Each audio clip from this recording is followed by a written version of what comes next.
много далече от законодателството. Всеки от нас ще има ресурс, с който да разполага, да черпи хората, които ще гласуват, нали, ще разполага и с достатъчно гориво, така да обикаля района си, че да може да подсигури колкото се може повече гласове от всяка една от групите. Това са студентите, ловците, бизнеса. Второто нещо е, тук са момичетата, които ще разслушат по телефони, т.е. не ще разслушат, а ще контролират телефони. Щаба ще се помещава в хотела на Емил Димитров.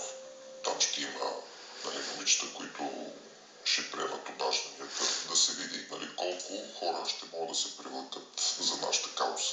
Момичетата са наемо, не са мои посланици, не са мои, аз ги обичам всички и ги уважавам. Става въпрос, че да ви кажете, че има съмнение в мен, плюс това записите се записват, така че няма грешка. Сред задачите на момичетата на ЕМО, както ги представя лекторът, е и проверка на хората, които се считат за уговорени да гласуват в полза на студентите.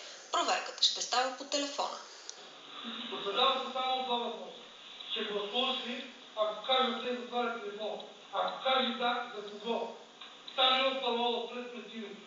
Паролата може да бъде шапчета, за червената шапчета, за пунктовото, бийте парола.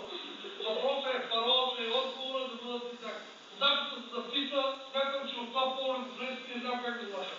Ние ще ги питат за секции, не те ще гласуват. Значи, ако той знае парола в пунктовото, значи някой е говорил с него, значи ако предполага, че в деня на изборите точно го заведе да гласува. Трябва да тебе да се види на брат, защото хората си тръгват от това шумен. Не трябва да се обадиш на него. Аз ще тогава до Емил да мина. Не знаех, че този семинар е организиран от Емил Димитров. Как разбрахте? Като отидох на место, дойде в залата, представи се, нали, като близък съратник на Бойко. И сега трябва много бързо тук да се организираме, да направим изборите наново и да останем на власт. В почивката виждаме бившия депутат на ГЕРБ с компанията на участниците в семинара. Познатите ни лица са той и лидерът на футболните египки, Дучето. Но не само. Вечерта в ресторанта се появява още едно познато лице. Разбирате се от път. Откъде си идвате? От Северна България бяхме, от Колки. Такова е времето по изборите. Сред вашите опоненти влизат ли и вече бившите управляващи от ГЕРБ? Те винаги са били наши опоненти. Всеки един управляващ е бил наш опонент. Вашите партньори на тези избори кои са? Гражданите.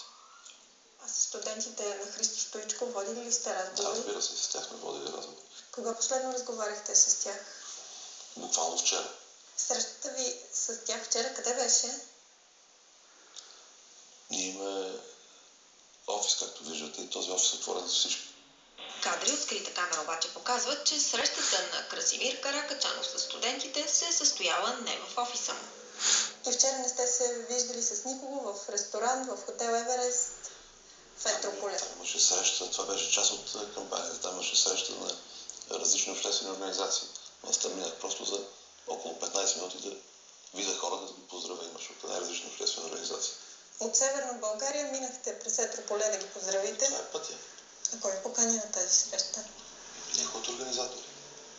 А кой е организатор на тази среща? Казах много ясно.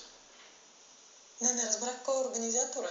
И аз не знам кой е организатор. Мен ме поканиха две групи хора. Едните са студентите, другата част бяха част от фен-клубовете.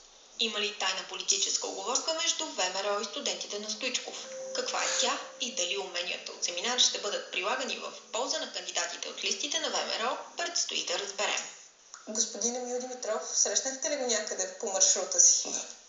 В телефонен разговор разказахме на Емил Димитров за кадрите от скрита камера, които имаме и в които неговото име се намесва в разговор за евентуални изборни манипулации. Разбрахме се да се срещнем в реномиран столичен хотел. 40 минути след оговорения час него все още го няма. Така на практика той избяга от нашите въпроси, затова единственото, което можем да направим ние е да оставим фактите да говорят сами за себе си. Оказва се, че лекторът от семинара в хотела на Емил Димитров е човекът, който е платил екскурзията на учениците от Сопот.